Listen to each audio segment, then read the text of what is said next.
Ladies and gentlemen, federal patriots, a number of issues to talk about today. Very important, very serious matters. First, I want to deal with the issue of Roger Stone, someone who, Dr. Jerome Corsi, who did not lie, who refused to give in, who refused to implicate the president, but did not lie, was willing to be indicted based on a principle and his belief in God. He was not indicted by Robert Mueller. Roger Stone was. So what you heard in an interview yesterday evening with Sean Hannity, it was no interview, as I predicted. I'd sent out a press release with various questions that I posed that Hannity should ask. Of course, I knew he wouldn't ask them because all he is a groupified cheerleader for President Trump. Now, I support President Trump, too. I support him strongly. We've, in effect, at Freedom Watch, been his law firm for going on 4 years. Of course, we haven't gotten any recognition from the president, undoubtedly because Roger Stone has defamed me with the president, as he has Jerry Corsi, and also with me in various settings for which he's now been sued at least 6 times in Florida state courts and elsewhere. But Hannity, true to form, just spewed forth and didn't allow Stone to answer any questions because they never were asked. And here were the questions. Roger Stone, why didn't you present one witness at trial, including yourself, if you're innocent? Roger Stone, why didn't you have your lawyers do a check of the internet before you did voir dire? That's when you question jurors to see whether there was any bias, because the bias that you claim of the juror forewoman was right on the internet the entire time. And then why didn't your lawyers strike that witness, that juror, for cause or for without cause, which you can do? There are peremptory challenges where you can get rid of jurors without any reason to do it.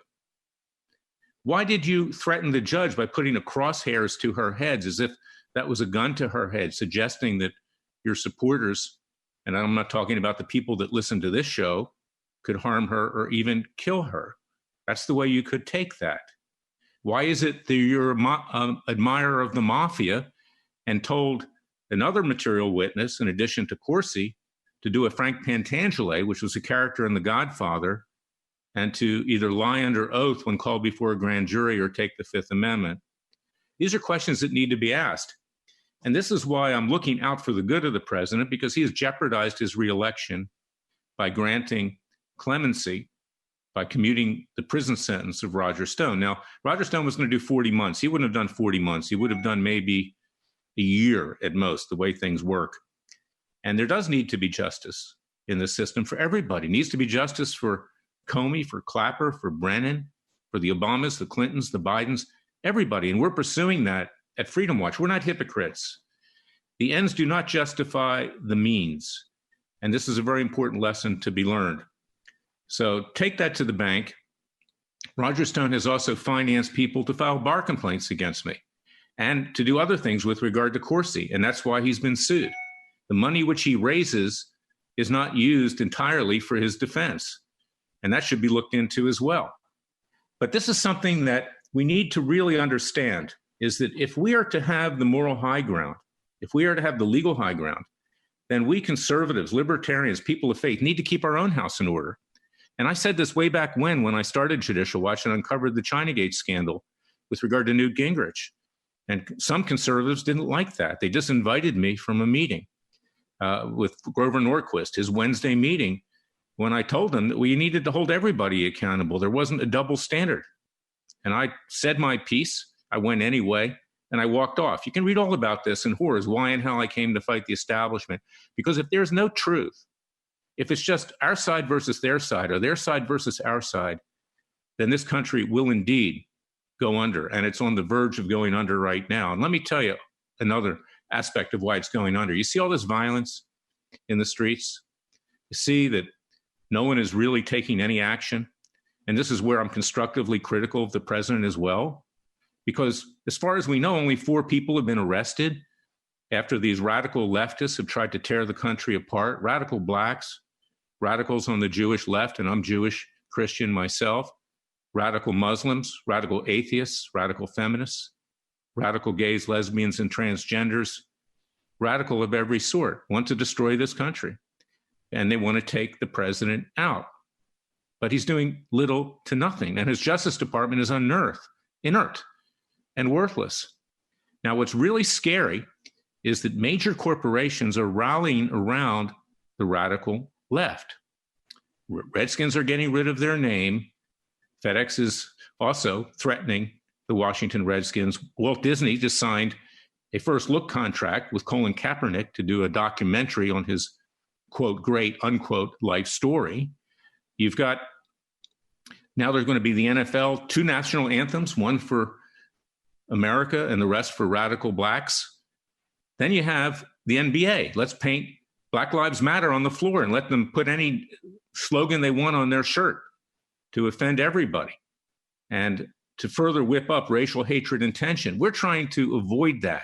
The most courageous people in this country are the conservative black commentators like Larry Elder, like Alan Keyes, not just commentators, but activists. Demetric Penny, my brave African-American client in Texas. I can go on and on and on. Candace Owens, okay? White people are running for the fences. They're just ducking and heading. But here's the scary part. When these corporations start backing the radical left because they think that will appease them, what do you think the corporations did in Nazi Germany? BMW, Mercedes, Deutsche Bank, who financed the concentration camps, who put Hitler in power and who kept him in power and allowed him to kill not just millions of people during the war, but specifically 6 million Jews and others, gypsies, people that were infirm, retarded. This is the risk, and this is why the president needs to take action now. He can't wait around and play political games hoping that people are turned off by what radical left mayors aren't doing. And then there's China. What action is being taken with regard to China as the coronavirus rears its ugly head again? It's only Freedom Watch who's brought a class action in that regard in Dallas, Texas. And if you want to sign up and see if you qualify, go to freedomwatchusa.org. Or our criminal case in The Hague, Holland against the Chinese leadership to have them thrown in prison where they belong. They have destroyed this world and specifically this country. Now we're shutting down again in California, in various other states. We're on the verge of an economic and sociological collapse. So this is why Freedom Watch exists. It's why I try to tell the truth. And I'm not there to be a cheerleader. I'm not there to be a groupie like Sean Hannity. You know, people think I'm tough on him and I beat up on him frequently because this guy is really doing a tremendous disservice to the American people. I realize he's not that intelligent. He just repeats the same thing every night. But if we are going to be able to keep this country under the vision of our founding fathers and to maintain our free republic, then we must have a system of justice that applies to everybody. And that means when your own house doesn't do the right thing, you keep it in order. And I don't think that Roger Stone is actually part of the conservative movement. He's not a conservative. He represented Al Sharpton in political matters while he was supposed to be representing me in my Senate campaign before I let him go after about 2 weeks. Members of the staff that he brought in, including Michael Caputo, who's now spokesman for Health and Human Services, misappropriated my property that I paid for when they left. And that's the nicest way I could put it. You could otherwise call it stealing. So anybody who represents Al Sharpton, who's in fact trying to destroy the country along with the others in the radical black left with Black Lives Matter and Farrakhan and everybody else, is that somebody who's a conservative? Is that somebody who should support? Ask yourself all these questions and try to be constructively critical of the president, because I do want him to succeed. And I say this in my personal capacity, not as head of Freedom Watch. I will vote for him, but he's got to shape up or he will be shipped out currently. And that's a warning, because right now he's behind in the polls. And all Biden has to do is say nothing, because Americans, they don't vote for a president, they vote against people. That's how Bill Clinton became president. That's how George W. Bush became president. That's how Obama became president. It's how Trump became president, because the alternative was Hillary. Unfortunately, Americans are reactive and they take and swallow the Kool-Aid.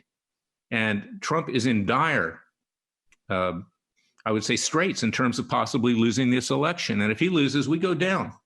And if he does go down, it's time for the American people to rise up peacefully and legally, because we're going to have to wage a second American revolution, and it's not going to be pretty. So God bless you. God bless your family. Share this podcast at iTunes, Spotify, Roku, Amazon Fire, the new Twitter called Parlay on Twitter, on Facebook, far and wide. Get the truth out. And I say this every single day. Thank you, America, Radio America, for allowing me to tell the truth as I see it, because I'm not here to boost ratings. I'm not here to boost fundraising. I'm not here to boost myself. I'm trying to save the country. And if you don't talk the truth, you don't know what the problems are, you can't solve them. I'll be back tomorrow with another edition of Special Prosecutor with Larry Klayman. Until then, stay safe. God bless you. God is on our side if we do things for ourselves in his name. And thank you for listening to me.